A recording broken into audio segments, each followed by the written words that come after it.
bahwasanya Islam adalah agama yang benar kalau mereka mau menggunakan akal. Ini yang kita dapatkan ketika kita sudah membahas yang lalu. Maka dalam kemudian bab yang sekarang yang kita bahas, bahwasanya ketika kita sudah yakin bahwa Allah adalah Tuhan kita dan kita semua adalah hambanya Allah, maka hubungan antara kita dan Allah adalah hubungan penyembahan, hubungan ketaatan, hubungan kepatuhan, hubungan ketundukan kepada Allah. Maka bagaimana ketundukan itu? Ketundukan itu dengan syariat. Dan kita sudah bahas juga kemarin, apa yang disebut dengan syariat Islam? Syariat Islam adalah aturan-aturan yang diturunkan oleh Allah Subhanahu wa Ta'ala untuk menjamin agar manusia itu bisa tetap baik, agar manusia itu bisa tetap dengan fitrahnya, agar manusia itu tidak rusak, agar manusia itu tidak khawatir, tidak sedih, tidak tersesat dan tidak sengsara. Sebagaimana sudah kita bahas sebelumnya. Jadi siapa yang perlu dengan syariat Allah? Kita, bukan Allah yang perlu dengan syariatnya sendiri. Kita yang perlu dengan syariatnya Allah, karena setiap penyelewengan terhadap syariat Allah itu pasti akan mengakibatkan kerusakan, pastinya, karena Allah sudah jamin di dalam Al-Quran. Maka bagaimana cara kita menaati Allah? Maka kita tahu bahwa ada dua sumber primer di dalam Islam, yaitu adalah Al-Quran dan Al-Hadis. Al-Quran adalah kalamullah, adalah perkataan Allah Subhanahu wa Ta'ala yang sudah dibukukan di zaman kita. Ada 30 juz, 114 surat, dan sekitar 6.000, nanti kalau saya salah silahkan perbaiki, 6.363 ayat atau 6.836 ayat. Nanti dicek, yang jelas ada 6.000-an ayat kalau saya nggak salah. Nah, berarti ini adalah kemudian ayat-ayat yang sudah jelas di dalam Al-Quran. Dan inilah kemudian syariat Islam sumber yang pertama. Sedangkan sumber yang kedua tentu saja, kalau ada kurikulumnya, maka sumber yang kedua tentu saja pengajarnya, yaitu adalah Rasulullah SAW. Dan Rasulullah ketika menyampaikan sesuatu, melisankan sesuatu sesuai dengan agama ini, maka itu namanya adalah hadis. Begitupun juga dengan perbuatan Rasul, itu juga adalah hadis. Begitupun juga diamnya Rasulullah, itu juga adalah hadis. Dan ini sumber hukum primer di dalam Islam. Dua sumber hukum primer ini menghasilkan dua lagi yang lain yang menjadi dalil daripada hukum syariat, yaitu adalah ijma atau kesepakatan para sahabat, dan yang keempat adalah kias atau analogi. Dan kita sudah sedikit banyak membahas di antaranya. Dan sekarang kita coba untuk menjawab satu pertanyaan yang dari kemarin teman-teman coba tanyakan. Sebenarnya kalau kita sudah sampai pada pembahasan Islam kayak gini, kalau gitu Islam tuh ada berapa sih sebenarnya?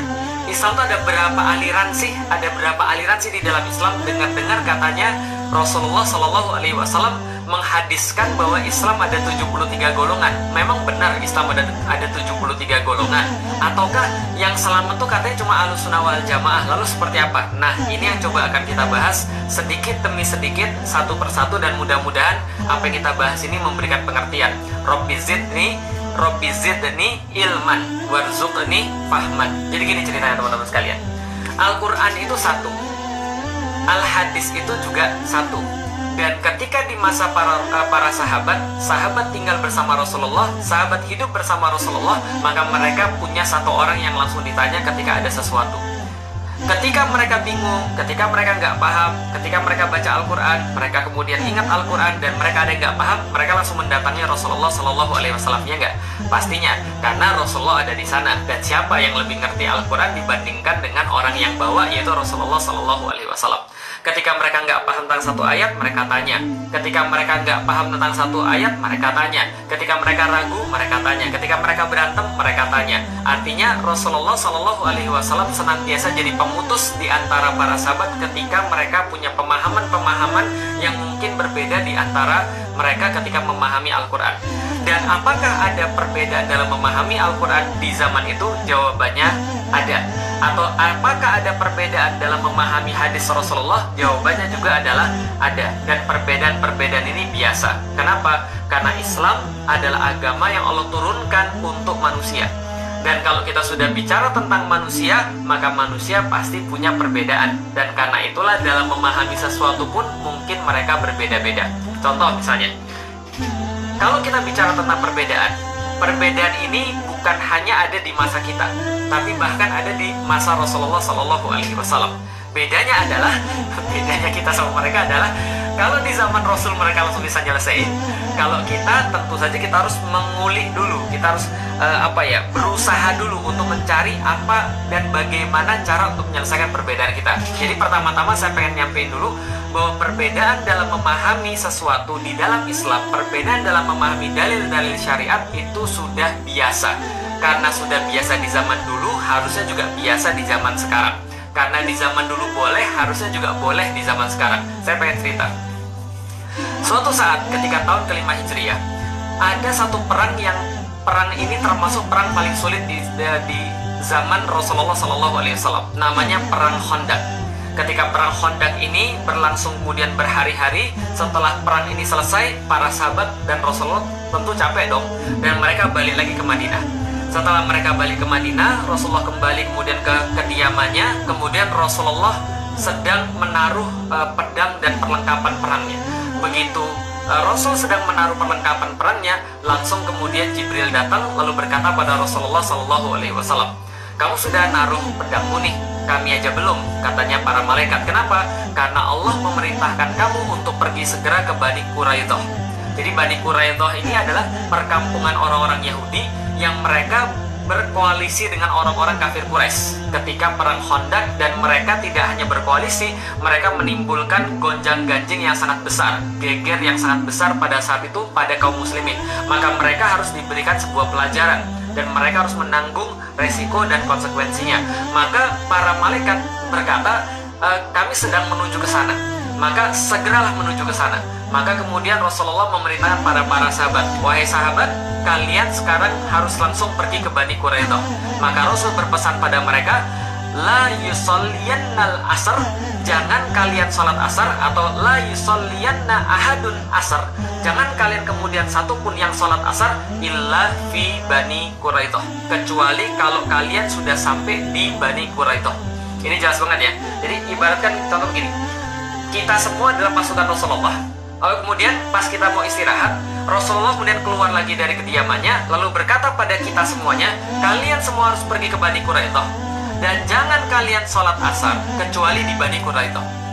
Para sahabat kemudian mengatakan bahwa hadis ini munculnya seolah-olah kayak pas zuhur dan asar. Jadi ada sahabat yang sudah melakukan sholat zuhur, ada sahabat yang belum melakukan sholat zuhur, dan semuanya itu disuruh pergi untuk ke Bani Quraidah, dan mereka jalan. Setelah mereka jalan sampai pada satu tempat, lalu kemudian waktu itu asar sudah lewat, zuhur sudah pasti sudah lewat, asar sudah lewat, dan menjelang maghrib. Ketika menjelang maghrib, antum bisa memahami ya, kondisinya adalah mereka belum sholat asar, ada yang bahkan belum sholat zuhur. Dan ini tidak bisa dijamak, karena kalau sudah sampai maghrib selesai, nggak bisa dijamak antara zuhur dan asar. Maka Rasulullah katakan, jangan sholat asar kecuali kalau sampai Bani Quraidah. Maka ketika dalam kondisi begini, para sahabat ada yang belum sholat zuhur, yang jelas semuanya belum sholat asar, dan sebentar lagi sholat maghrib. Maka ada yang diantara mereka bilang, bro, sama yang lain, bro, sholat yuk. Lain-lain bilang, sholat apa bro? Ya sholat asar, kan kita belum sholat asar ini. Lalu kemudian yang lain bilang, loh, emang kamu gak dengar tadi kata Rasulullah? Kata Rasulullah tadi yang jelas banget tadi, jangan kalian sholat asar, la yusalliyanal asar, atau la yusalliyana ahadun asar, jangan kalian udah satupun sholat al-asar kecuali kalau kalian sampai ke Bani Quraidah. Kan sudah jelas banget. Lalu kemudian mereka bilang, iya sih, tapi kayaknya menurut saya, dalam pemahaman saya nih, Rasul ngomong kayak gitu supaya kita cepet-cepet, supaya kita nggak lalai, supaya kita nggak lambat-lambat, segera langsung pergi ke Bani Quraidah. Tapi sekarang faktanya adalah sudah mau maghrib. Lah kalau sudah maghrib nanti sholat asarnya lewat pak. Tapi yang lain bilang enggak, kalau Rasul sudah bilang jangan sholat asar, berarti jangan sholat asar, nanti kita pas sampai Bani Quraidah baru kita sholat asar. Gitu pokoknya. Akhirnya para sahabat tetap kemudian terpecah. Yang satu kemudian mengatakan kita tetap harus sholat asar, karena di dalam Al-Quran sudah jelas sekali, sesungguhnya sholat itu bagi orang-orang mukmin adalah kitab mauquta, sebuah waktu-waktu yang sudah tertulis jelas. Pokoknya kita harus tetap sholat, karena waktu-waktunya sudah tertulis. subuh sudah ada waktunya, zuhur sudah ada waktunya, asar ada waktunya, maghrib ada waktunya, isya ada waktunya, maka nggak boleh dirapel, maka kita sholat sekarang. Tapi sebagian di antara mereka bilang tidak. Rasulullah Shallallahu Alaihi Wasallam paling tahu tentang Al-Quran, maka beliau tidak mungkin menyuruh sesuatu yang akan menyengsarakan dan membuat kita salah. Maka Rasulullah pasti benar, maka tidak sholat asar kecuali sudah sampai Bani Quraidah. Lalu kemudian sebagian berjalan, sebagian sholat, dan kemudian berjalan ke Bani Quraidah. Mereka kemudian mengapung Bani Quraidah, dan ceritanya setelah mereka sampai di sana, waktu sudah hampir tengah malam, atau malah sudah lewat tengah malam. Akhirnya sebagian di sana sholatnya dirapel, sholat asar, sholat maghrib, sholat isya. Lalu kemudian sebagiannya karena sudah sholat, mereka tinggal melanjutkan sholat sisanya. Nah, ketika kesemuanya dibalik ke tempat Rasulullah Shallallahu Alaihi Wasallam, maka kemudian mereka saling mengadu. Ya kira-kira kalau zaman sekarang ginilah, ada yang ngadu pada gurunya. Guru, coba lihat guru, masa ya ada orang ya, masa sholatnya tuh dirapel. Coba bayangin, sholat asar, sholat maghrib, sholat isya dirapel. Itu muslim macam apa itu? Lalu kemudian yang dengar, dan kebetulan mungkin mereka termasuk rapel, mungkin ngomongnya begini, mungkin ya, ini karangan saya aja, mungkin ngomong begini, daripada mereka itu guru, masa ada yang diperintah langsung, perintahnya jelas, jangan sholat asar kecuali di Bani Quraidah, tapi masih mereka sholat asar, tapi bukan di Bani Quraidah. Itu kan namanya menentang perintah langsung. Nah, ketika kemudian para sahabat saling berdiskusi di depan Rasulullah untuk kemudian menentukan siapa sih yang sebenarnya benar di antara mereka, siapa yang paling mendekati kebenaran di antara mereka, Rasulullah Shallallahu Alaihi Wasallam tersenyum. Kemudian Rasul mengatakan pada mereka, nggak ada masalah, kalian semua benar. Kenapa? Karena sama-sama sholat. Ini kemudian yang Rasulullah sampaikan, berarti ada perbedaan, dan dua perbedaan ini nggak mesti salah satu benar dan salah satu salah. Kenapa? Karena dua-duanya bisa jadi benar atau dua-duanya bisa jadi salah. Kenapa dua-duanya bisa jadi benar? Karena mereka berdua tidak sama dalam memahami syariat, tapi tetap menjalankan syariat berdasarkan pandangan Islam. Apa itu pandangan Islam? Pandangan Islam adalah sesuatu yang didasari oleh argumen Islam atau dalil Islam. Jadi kalau punya dalil, gak ada masalah. Tergantung kemudian dia bisa menggali nggak hukumnya. Nah, di zaman para sahabat, mereka levelnya tentu dong sudah lebih daripada kita semuanya. Mereka sudah paham tentang Rasulullah, mereka paham dengan Al-Quran. Wong Al-Quran itu diturunkan ketika mereka masih hidup. Mereka menghafalkan Al-Quran, dan mereka memutuskan tentu saja berdasarkan pengetahuan Islam yang mereka miliki. Maka dua-duanya benar. Di dalam zaman sekarang namanya ijtihad. Ijtihad itu kata Rasulullah, kalau ijtihadnya dilakukan oleh orang yang mumpuni, dilakukan oleh ulama, dilakukan oleh orang yang memang sudah punya ilmu, itu kalau salah pahalanya 1, kalau benar pahalanya 2. Kalau saya, jangan dengerin, karena saya belum sampai derajat ijtihad atau mujtahid. Maka yang sudah sampai itu tadi, kalau misalnya dia memutuskan dapat benar, pahalanya 2. Kalau dia memutuskan dapat salah, pahalanya tetap 1. Akhirnya nggak ada yang salah. Kenapa? Karena memang Islam adalah ajaran yang memungkinkan adanya hal yang berbeda. Jadi dua hal ini bisa jadi sama-sama benar. Nah, kenapa? Karena memang pemahaman terhadap Quran, pemahaman terhadap hadis itu tidak selalu sama satu dengan yang lain. Nah, dari situlah kita bisa tahu, oh, perbedaannya di situ. Tapi bukan Islamnya yang berbeda, Islamnya sama. Kalau kita ibaratkan pohon, gitu kan ya, pohonnya satu, cuma pohon itu nanti setelah dari tanah ada satu pokok yang besar, lalu kemudian dia muncul cabang-cabang. Makanya kata Allah, wa far'uha fis sama. Maka cabang-cabangnya itu ada banyak, tapi sama-sama mengarah ke udara.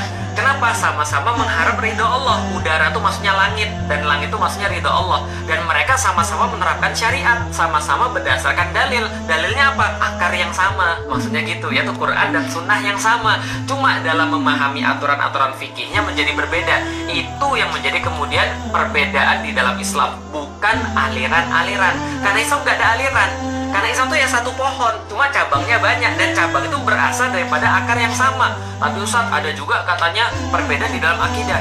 Perbedaan di dalam akidah nggak boleh. Di dalam akidah Islam semuanya sama, rukun Islamnya sama, sama-sama 6, rukun Islamnya sama, sama-sama 5. Tapi ada yang berbeda kata Ustaz, bisa jadi dalam hal cabang akidah. Nah, jadi coba lihat ya, kalau pohon itu kan pokoknya satu. Pokoknya kan satu yang di atas tanah tuh, pokok batang besarnya itu ya. Di bawahnya itu juga akarnya juga satu. tapi kemudian juga bercabang-cabang, tapi akarnya sama, tapi bukan berarti pohon yang berbeda gitu maksudnya. Nah, dalam Islam juga ada namanya cabang akidah, dan bisa jadi cabang akidah ini berbeda tapi tidak mengganggu kemudian rukun iman dan rukun Islamnya. Ustaz, tapi ada juga Ustaz yang rukun imannya berbeda. Nah, kalau udah rukun imannya berbeda berarti bukan. Karena rukun iman tuh ya nggak ada berbeda, karena itu sudah dari sesuatu yang sangat jelas sekali. Ustaz, kalau seandainya di dalam Islam Tuhannya ada dua, boleh nggak? Ya nggak boleh, karena itu sudah bagian daripada akidah. Tapi kalau perbedaan-perbedaan cabang yang diakibatkan daripada argumen-argumen yang sama di dalam Islam tapi hasilnya berbeda, jadinya boleh. Contoh, di Indonesia yang sangat terkenal, taraweh ada yang 11 rakaat total, ada yang 23 rakaat total. Yang benar yang mana? Ya dua-duanya benar. Yang salah siapa? Yang salah yang nggak sholat. Bukan juga. Yang nggak sholat tarawih juga nggak salah. Lah kenapa? Karena Islam bukan hanya satu hukum di dalam hukum Islam. Oke, coba lihat ya. Kita sekarang masuk pada hukum dari manusia. Hukum untuk manusia, bukan hukum dari manusia. Hukum untuk manusia itu cuma ada 5 kalau berdasarkan hukum syariat. Yang pertama adalah sesuatu yang bersifat wajib. Yang kedua adalah sesuatu yang bersifat sunnah atau mandub. Yang ketiga adalah sesuatu yang bersifat mubah. Yang keempat adalah sesuatu yang bersifat makruh.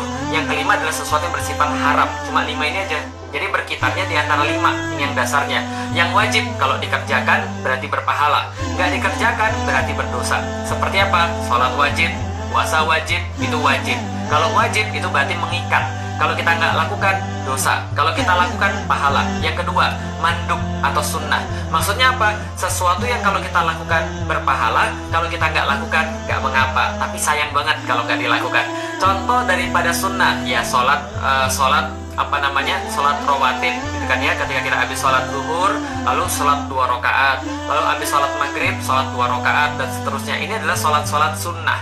Maka sholat sunnah ini kalau dibuat, dapat pahala.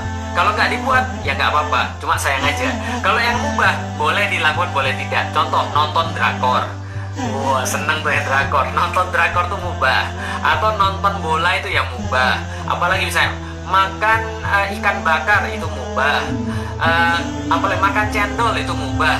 Dan banyak sekali hal-hal yang mubah di dalam Islam boleh dilakukan. Wanita bekerja, itu saya mengambil pendapat hukumnya mubah. Ini kan ya. Lalu apalagi? Yang ketiga yang makruh. Apa ini yang makruh? Kalau dilakukan, dia tidak apa-apa. Tapi kalau ditinggalkan, ini dia mendapatkan pahala. Ya, jadi bedanya dengan sunnah apa? Kalau sunnah dilakukan, mendapatkan pahala. Tidak dilakukan, nggak apa-apa, tapi sayang. Kalau yang makruh, tidak dilakukan, malah dapat pahala. Tapi kalau Anda lakukan, maka nggak apa-apa ya. Tapi masa Anda lakukan sesuatu yang dibenci Allah? Karena makruh ini kan artinya sesuatu yang dibenci Allah. Contoh makruh apa? Ya, dalam satu pendapat, nanti saya jelasin, nama juga ada perbedaan. Dalam satu pendapat merokok itu makruh, tapi saya mengambil pendapat merokok yang haram. Kenapa? Karena sudah pasti berbahaya bagi orang yang melakukan dan juga bagi orang-orang di sekelilingnya. Tapi pendapat terbanyak tentang merokok ya tetap aja makruh. Makruh apa? Dibenci, tapi tidak sampai haram. Karena yang haram ini kalau ditinggalkan berpahala, dilakukan berdosa. Itu maksudnya. Nah, cuma 5 ini aja. Maka hukum-hukum yang diantara 5 ini, ahkamu khamsah ini juga bisa jadi berbeda-beda tergantung orang yang menggali hukumnya tadi. Kan kita sudah sampaikan Al-Quran, As-Sunnah, atau Al-Quran, Al-Hadis, lalu kemudian ijma' para sahabat dan qiyas. Ini kan memberikan sebuah menjadi sebuah dalil hukum syariat. Ketika menggalinya bisa jadi hasilnya berbeda. Tapi dalam hal-hal yang sangat banyak sekali tidak ada perbedaan di dalam Islam tentang yang mana yang wajib, yang mana yang sunnah, yang mana yang mubah, yang mana yang makruh, yang mana yang haram. Kalau mazhab itu seperti apa? Mazhab artinya jalan. Berarti dalam memahami fikih, karena kita nggak semua bisa memahami Al-Quran dan Sunnah, maka kita perlu imam-imam mazhab yang menggalikan buat kita, yang kemudian menyajikan buat kita, kita tinggal makan aja. Jadi kira-kira gitu. Nah, termasuk ada yang nanya dari kemarin, musik hukumnya apa? Tergantung Anda mau ambil pendapat yang mana. Karena hadisnya sudah jelas. Hadisnya adalah akan datang satu masa, umatku akan menghalalkan alat musik, lalu kemudian khamar, lalu kemudian biduan. Nah, tergantung memahami ini. Coba lihat ya. Ada yang memahami dalil ini bahwa nanti orang-orang muslim akan menghalalkan biduan seperti mereka menghalalkan alat musik, seperti mereka menghalalkan khamar. Kalau kata wow yang di tengah-tengah, alat musik wow itu kan dan alat musik dan biduan, dan khomer. Kalau dan di situ dimaknai bahwa dan di situ adalah alat musik dan atau khomer dan atau biduan, maka tiga-tiganya kalau berdiri sendiri ya dia jadi kena. Tapi ada ulama yang lain memahaminya apa? Biduan alat musik bergabung dengan biduan, bergabung dengan khomer, maka ini yang tidak boleh. Buktinya apa? Ketika alat musiknya berdiri sendiri, Rasulullah memperbolehkan dalam berbagai situasi. Nah, berarti ini adalah sesuatu yang kemudian menjadi ciri bahwasanya yang namanya musik itu hukumnya mubah, boleh. Jadi ada perbedaan pendapat. Terus kalau gitu nggak boleh, pokoknya musik itu pasti haram. Lah kan sudah kita bilang, ketika kita mempelajari Islam, maunya kita adalah ketika kita tahu dari mana hukumnya ini muncul, kita jadi lebih toleran. Contoh misalnya, salah satu ustadz yang saya kenal yang tidak pakai musik adalah Ustadz Umar Mita. Tapi Ustadz Umar Mita itu nggak pernah memaksakan pendapatnya kepada orang-orang yang masih memubahkan musik. Beliau nggak mau dengar musik, tapi beliau tidak punya pendapat, tidak memperlakukan saudaranya yang masih kemudian mengubahkan musik dengan sesuatu yang buruk gitu loh maksudnya. Hadisnya jelas, hadisnya sama-sama kita baca, cuman pemahaman terhadap hadis ini perlu kemudian dibahas. Makanya ulama-ulama berbeda pendapat. Contoh ulama-ulama yang memubahkan musik, misalnya ulama-ulama Azhar itu memubahkan musik. Ulama-ulama dari kemudian Nahdlatul Ulama baik Muhammadiyah itu juga memubahkan musik. Ulama-ulama yang mengharamkan musik biasanya ulama-ulama yang beraliran Hanabilah, Ahmad bin Hambal, mengikuti mazhabnya Ahmad bin Hambal ataupun Ibnu Taimiyah dan segala macamnya. Nah, tapi yang jelas kita sama-sama menghormati karena dua-duanya adalah pendapat Islam atau argumen di dalam Islam, tidak perlu dipermasalahkan. Sebagaimana tadi para sahabat, ada yang sholatnya sebelum sampai di Bani Quraidah, ada yang sholatnya setelah Bani Quraidah.